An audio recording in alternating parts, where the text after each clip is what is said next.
80 passenger होते, पैकी 70 मिळालेत अशी माहिती आहे। तर जे मिळालेले नाहीत ते आता मिळतील याची शंका आहे। तर मला वाटतंय मुख्यमंत्र्यांनी त्या जे मिसिंग आहेत त्यांच्याकरता, आणि ती नेव्हीची बोट येऊन या नीलकमल बोटीला आदळली आहे, त्याच्यामुळे ही सरळ चाललेल्या बोटवर व्हिडिओ उपलब्ध आहे की नेव्हीची कोस्टगार्डची किंवा नेव्हीची बोट पेट्रोलिंग करताना ती येऊन सरळ धडकली आहे। त्याच्यामुळे जे मृत झालेत त्यांच्याकरता शासनाने जे मिसिंग आहेत त्यांच्याकरता काहीतरी भरीव निधी द्यावा ही शासनाकडे विनंती आहे। माननीय अध्यक्ष महोदय, सन्माननीय सदस्यांनी जो मुद्दा ठेवलेला आहे त्यातली त्यांनी सांगितलेली वस्तुस्थिती आहे। मी स्वतः देखील तो व्हिडिओ बघितला।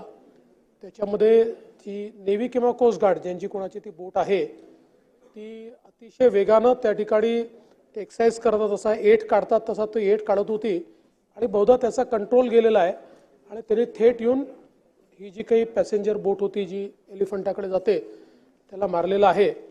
आणि अजून किती मिसिंग आहेत याचा आकडा एक्झॅक्ट लक्षात येत नाही आहे, पण अंदाजे आकडा हा 7 ते 8चा आहे।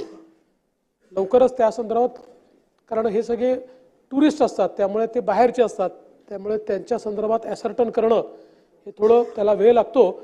पण फॉर्च्युनेटली तिथे मदत वेळेवर पोहोचल्यामुळे मेजर लोकांना वाचवता आलेलं आहे। पण काही लोकांचा म्हणजे अजून मृत आपण म्हणणार नाही, पण काही लोक अजून सापडलेले नाहीत, तर त्याचा आकडा ॲसर्टन करून आणि निश्चितपणे म्हणजे जखमी असतील किंवा दुर्दैवाने जर कोणी मृतप्राय झालं तर जी काही योग्य मदत केली पाहिजे ती आपण पूर्णपणे करू। उरणजवळ कारंजा येथे समुद्रात अंदाजे 80 प्रवाशांना घेऊन जाणारी बोट पलटली। एका दुसऱ्या बोटने धडक दिल्याने हा अपघात झाल्याचं बोललं जात आहे। यावरच सभागृहात चर्चा झाली। मिळालेल्या माहितीनुसार दुपारी 3:15 गेटवे ऑफ इंडिया येथून प्रवाशांना घेऊन ही बोट एलिफंटाच्या दिशेने निघाली होती।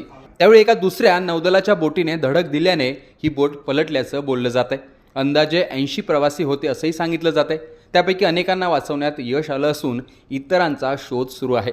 घटना घडल्यानंतर तात्काळ इतर बोटी तिथे गेल्या आणि मदतही केली गेली, तर इतरांना वाचवण्यासाठी बचाव